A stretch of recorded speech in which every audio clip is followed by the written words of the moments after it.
Olá, nós estamos estudando o livro A Gênese de Allan Kardec.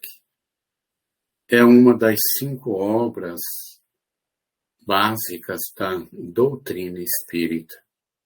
Estamos no capítulo 7, Esboço Geológico da Terra. Então agora nós iremos fazer a leitura e comentários. Períodos geológicos. A Terra contém em si os traços evidentes da sua formação, cujas fases podem ser acompanhadas com precisão matemática nos diferentes terrenos que constituem o seu arcabouço. O conjunto desses estudos constitui a chamada geologia, nascida no século XIX e que projetou luz sobre a controvertida questão da origem do globo terreno e dos seres vivos que o habitam. Aqui não se trata de simples hipótese, mas do resultado rigoroso da observação dos fatos e diante dos fatos. Nenhuma dúvida se justifica. A história da formação do globo está escrita nas camadas geológicas de maneira bem mais exata do que nos livros pré-concebidos, porque é a própria natureza que se revela, que se desnuda, e não a imaginação dos homens a criar sistemas. Uma colocação muito bonita, né? Onde se notem traços de fogo, pode-se dizer com certeza que houve fogo ali. Onde se vejam os da água, pode-se afirmar com igual certeza que a água ali esteve. Onde se observem traços de animais, pode-se dizer que aí viveram animais. A geologia é, pois, uma ciência de observação. Só tira deduções do que vê. Sobre os pontos duvidosos, nada afirma. Não emite opiniões discutíveis, cuja solução definitiva ainda aguarde observações mais completas.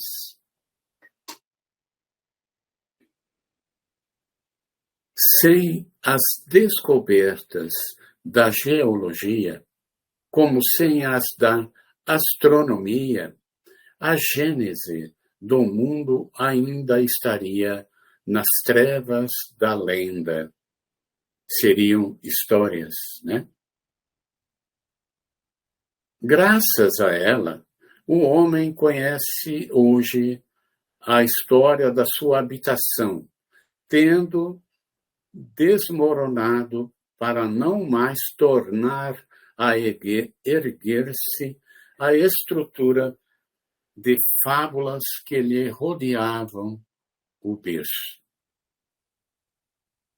Em todos os terrenos em que existam valas, escavações naturais ou praticadas pelos homens, nota-se aquilo que se chama de estratificações, isto é, camadas superpostas.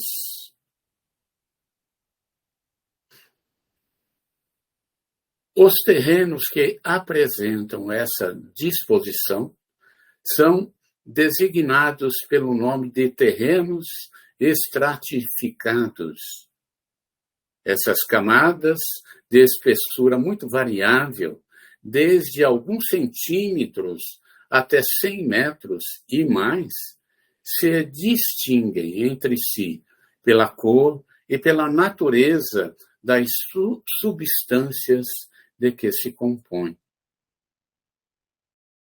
Os trabalhos de engenharia, a perfuração de poços, a exploração de pedreiras e, sobretudo, de minas, permitiram que elas fossem observadas até grande profundidade. Em geral, as camadas são homogêneas, isto é, cada uma constituída da mesma substância ou de substâncias diversas, mas que existiram juntas e formaram um todo compacto.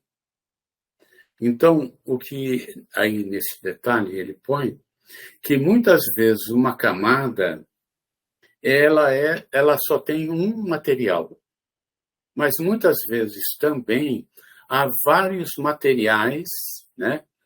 Várias matérias, até orgânicas também, que se juntaram e formaram uma camada, né?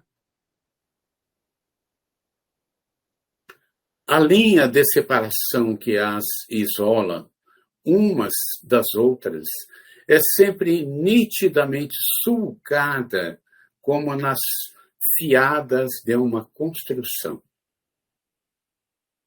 Em parte alguma se apresentam misturadas e confundidas umas nas outras, nos pontos de seus respectivos limites, como se dá, por exemplo, com as cores do prisma e do arco-íris. Por essas características, reconhece-se que elas se formaram sucessivamente, depositando-se uma sobre a outra em condições e por causas diferentes. As mais profundas são, naturalmente, as que se formaram em primeiro lugar, tendo-se formado posteriormente as mais superficiais. A última de todas, a que se acha na superfície, é a camada de terra vegetal que deve suas propriedades aos detritos de matérias orgânicas provenientes das plantas e dos animais. As camadas inferiores, colocadas abaixo da camada vegetal, receberam em geologia o nome de rochas, palavra que, nessa acepção, nem sempre implica a ideia de uma substância pedregosa, significando antes um leito ou banco feito de uma substância mineral qualquer. Umas são formadas de areia, de argila ou de terra argilosa, de marga, de seixos rolados. Outras ou são de pedras propriamente ditas, mais ou menos duras, tais como esboço geológico da terra, os arenitos, os mármores, os calcários ou pedras calcárias, as pedras molares ou carvões de pedra ou asfaltos. Diz-se que uma rocha é mais ou menos possante, conforme é mais ou menos considerável a sua espessura. Pela inspeção da natureza dessas rochas ou camadas, reconhece-se por sinais certos que umas provêm de matérias fundidas e, às vezes, vitrificadas sob a ação do fogo, outras de substâncias terrosas depostas pela água. Algumas de tais substâncias se conservam desagregadas como as areias. Outras, a princípio, em estado pastoso, sob a ação de certos agentes químicos ou por outras causas, endureceram e adquiriram, com o tempo, a consistência da pedra. Os bancos de pedra superpostos denunciam depósitos sucessivos. O fogo e a água participaram, pois, da formação dos materiais que compõem o arcabouço sólido do globo terráqueo. A posição normal das camadas terrosas ou pedregosas provenientes de depósitos aquosos é horizontal.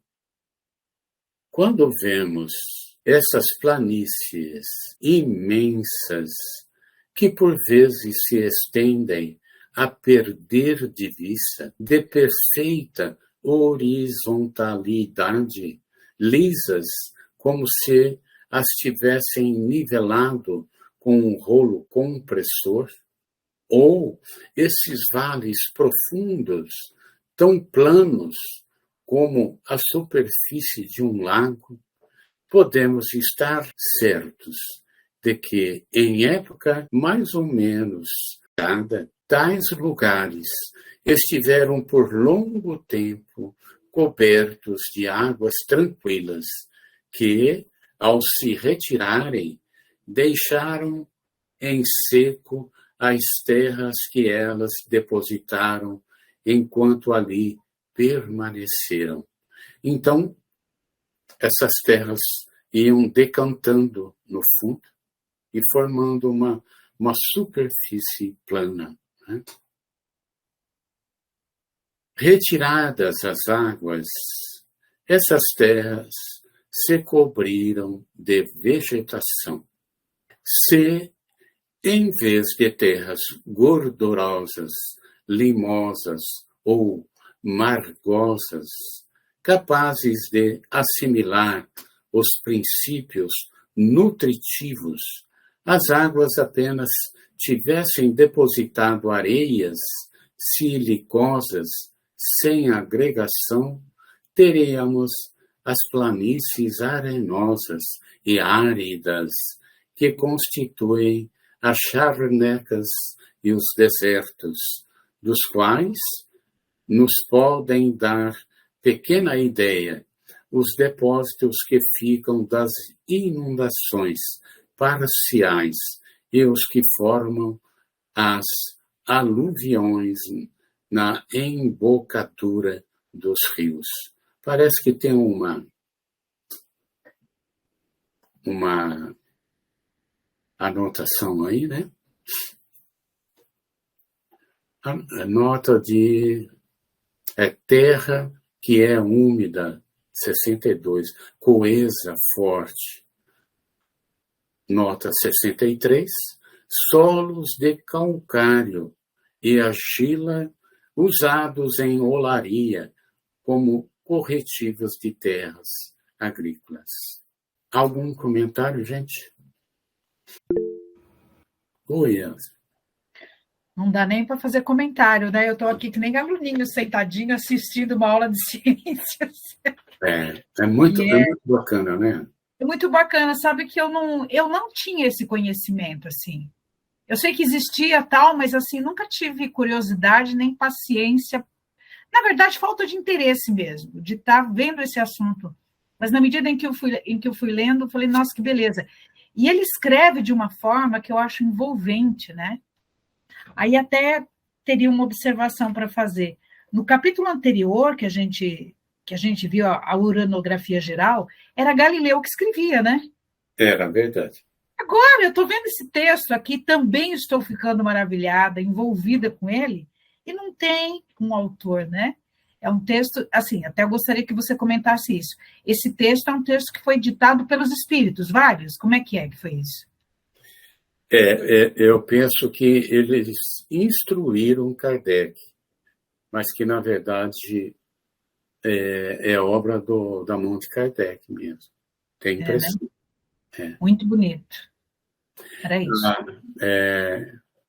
E é interessante porque nós tivemos aqui uma aula de geologia. Né? Muito bom. Embora a horizontal seja a posição mais generalizada e que normalmente assumem as formações aquosas, não é incomum se verem nas regiões montanhosas e em extensões bem grandes rochas duras, cuja natureza indica que foram formadas em posição inclinada e algumas vezes até vertical. Ora, como, segundo as leis de equilíbrio dos líquidos e da gravidade, os depósitos aquosos não podem formar-se senão em planos horizontais, pois os que se formam sobre os planos inclinados são arrastados pelas correntes e pelo próprio peso para baixadas. Torna-se evidente que tais depósitos foram levantados por uma força qualquer, depois de se terem solidificado ou transformado em pedras.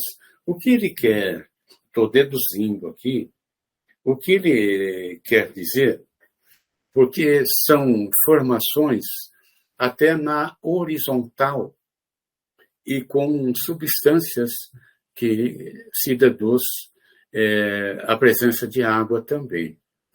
Mas eu creio que ali ele diz que talvez uma pressão através das revoluções da Terra na sua essência, lá na sua formação, uma pressão muito grande de dentro para fora levantou essas pedras que saíram do solo, né?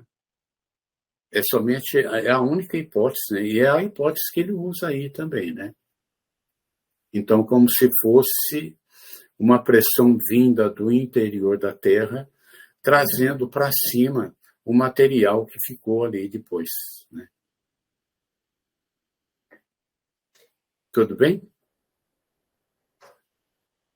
Destas considerações, se pode concluir com certeza que todas as camadas pedrosas que, provindo dos depósitos aquosos, se encontram em posição perfeitamente horizontal, foram formadas durante séculos por águas tranquilas e que todas as vezes que se achem em posição inclinada, o solo foi convulsionado e deslocado posteriormente por subversões gerais ou parciais, mais ou menos consideráveis. Foi o que nós acabamos de citar ali atrás. Um fato característico e da mais alta importância pelo testemunho irrecusável que oferece, consiste na existência de despojos fósseis de animais e vegetais encontrados em quantidades enormes dentro das diferentes camadas. E como esses despojos se encontram até nas mais duras pedras, deve-se concluir que a existência de tais seres é anterior à formação das aludidas pedras. Ora, se levarmos em conta o prodigioso número de séculos que foram necessários para operar esse endurecimento e para que elas alcançassem o estado em que se encontram desde os tempos imemoriais, chega-se forçosamente à conclusão de que o aparecimento dos seres orgânicos na Terra se perde na noite dos tempos e que, portanto, é muito anterior à data que o Gênesis lhes assinala. Então, ele está corrigindo aqui a Gênese historicamente feita, né? Que a ciência está provando que é muito anterior ao que se imagina, né?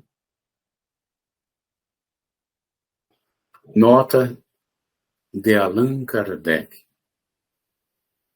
Fóssil, do latim fossilia, fossilis, derivado de fossa ou de fodere, cavar, escavar a terra.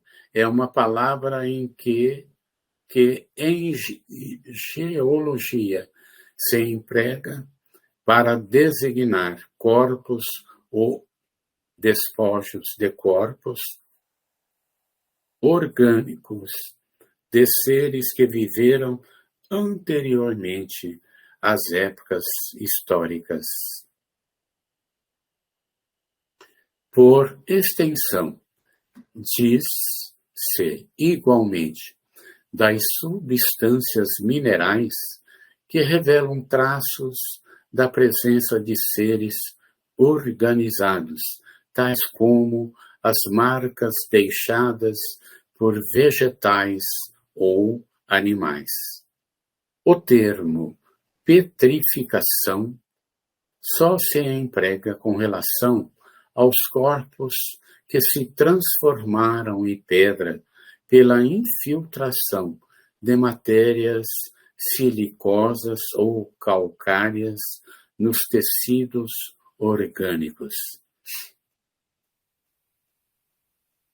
Todas as petrificações são necessariamente fósseis, mas nem todos os fósseis são petrificações.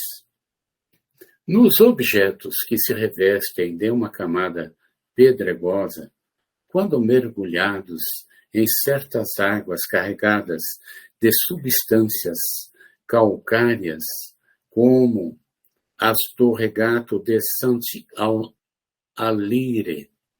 perto de Clermont, no Auvergne, França, não são petrificações propriamente ditas, mas simples incrustações. Quanto aos monumentos, inscrições e objetos provenientes de fabricação humana, esses pertencem ao domínio da arqueologia. Nota 65.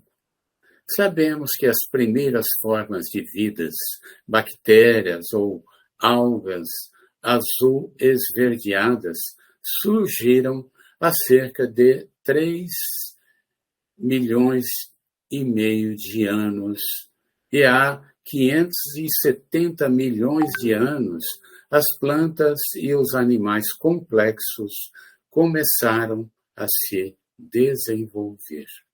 Entre os despojos de vegetais e animais, existem alguns que são penetrados em todos os pontos de sua substância, sem que isso lhes tenha alterado a forma, de matérias silicosas ou calcárias que a transformaram em pedras, algumas das quais têm a dureza do mármore. São as petrificações propriamente ditas. Outros foram simplesmente envolvidos pela matéria no estado de flacidez. São encontrados intactos e alguns inteiros nas mais duras pedras. Outros, finalmente, apenas deixaram marcas, mas de uma nitidez e delicadeza impressionantes. No interior de certas pedras, encontraram-se até marcas de passos e, pela forma das patas, dos dedos e das unhas, chegou-se a reconhecer a espécie animal de que provinham. Os fósseis de animais não contêm, e isso é fácil de se conceber, senão as partes sólidas e resistentes, isto é, as ossaturas, as escamas, os chifres e, algumas vezes, esqueletos completos.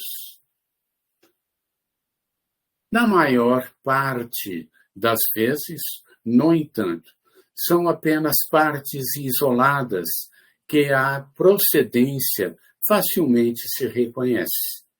Examinando-se uma mandíbula, um dente, logo se vê se pertence a um animal herbívoro ou carnívoro. Como todas as partes do animal guardam necessária correlação à forma da cabeça, de uma omoplata, de um osso da perna, de uma pata, basta para determinar o porte, a forma geral, o gênero de vida do animal. Uma nota 66. No ponto a que Georges Cuvier, 1769-1832, zoólogo e paleontólogo francês, levou a ciência paleontológica basta frequentemente um só osso para determinar o gênero, a espécie, a forma de um animal, seus hábitos e mesmo para reconstruir todo. Os animais terrestres têm uma organização que não permite confundi-los com os animais aquáticos. Os peixes e os moluscos fósseis são extremamente numerosos. Só estes últimos formam, às vezes, bancos inteiros de grande espessura. Pela natureza deles, verifica-se sem dificuldade se são animais marinhos ou de água doce. Os seixos rolados que, em certos lugares, formam rochas formidáveis, constituem inequívoco indício da origem deles. São arredondados como os calhaus de beira-mar, sinal certo do atrito que sofreram por efeito das águas. As regiões onde eles se encontram enterrados em massas consideráveis foram incontestavelmente ocupadas pelo oceano ou, durante muito tempo, por águas violentamente agitadas. Além disso, os terrenos das diversas formações se caracterizam pela natureza mesma dos fósseis que encerram. As mais antigas contêm espécies animais ou vegetais que desapareceram completamente da superfície do globo. Certas espécies mais recentes também desapareceram, mas conservaram outras análogas, que apenas diferem daquelas pelo porte ou por alguns matizes de forma. Outras, finalmente, que seus últimos representantes ainda vemos, tendem evidentemente a desaparecer em futuro mais ou menos próximo, tais como os elefantes, os rinocerontes, os hipopótamos, etc. Assim, à medida que as camadas terrestres se aproximam da nossa época, as espécies animais e vegetais também se aproximam das que existem hoje. As perturbações, os cataclismos que se produziram na Terra desde a sua origem lhe mudaram as condições de aptidão para a manutenção da vida e fizeram que desaparecessem gerações inteiras de seres vivos. Ok, algum comentário que alguém queira fazer? Não, o comentário que eu ia fazer é justamente, vou me repetir, o deslumbramento de conhecer essas coisas, né? Eu não tinha, assim, tanto interesse de conhecer e entender o significado disso, né? Parece que a doutrina espírita traz para a gente essa curiosidade natural de querer entender como que a espiritualidade explica tudo isso, né? A gente tem lá a Gênese no Antigo Testamento, e agora, com as informações da ciência, com a disponibilidade, a disposição da espiritualidade de trazer para nós esse conhecimento sob uma nova ótica, né? A gente só começou agora a estudar isso. A gente viu o universo, agora a gente está na Terra. Eu estou achando assim fantástico, eu sou apaixonada por esse ensinamento, né? Que oportunidade maravilhosa que a gente está tendo. Não vejo a hora de chegar até no final do livro, porque ela começa lá, aqui nós estamos na Terra, a formação geológica, e com certeza, eu espero, a gente vai passar para a origem do ser humano, para a evolução do ser humano. Sim. Então, eu acho que sim, um conhecimento... Mas passa mesmo. Sim, até chegar lá no último capítulo, assim, né, o meu nome do meio ansiosa, até chegar no último capítulo, maravilhoso, eu acho que um dos capítulos mais lindos da obra de Kardec, que são chegados os tempos, né? Para a gente entender o porquê de tudo isso, por que ele ficou falando no livro da formação do universo, da evolução do universo, agora a Terra, os animais, né? Vegetais, minerais, homens. Eu estou, assim, apaixonada pelo estudo. Era isso que eu tinha para dizer. Em grupo, eu já estudei 2 vezes a Gênesis, né? Mas eu percebo que é um livro para se estudar em grupo, porque só quem realmente tem uma aptidão muito grande para a leitura, mas o estudo profundo realmente a Gênesis é um livro de se estudar em grupo. Não tem. E é interessante que dentro de uma casa espírita, as pessoas talvez nunca tenham, uma boa parte delas, nunca tenham aberto esse livro para ler, né? E é fantástico o livro, né? Muito lindo. Mas é isso então, gente.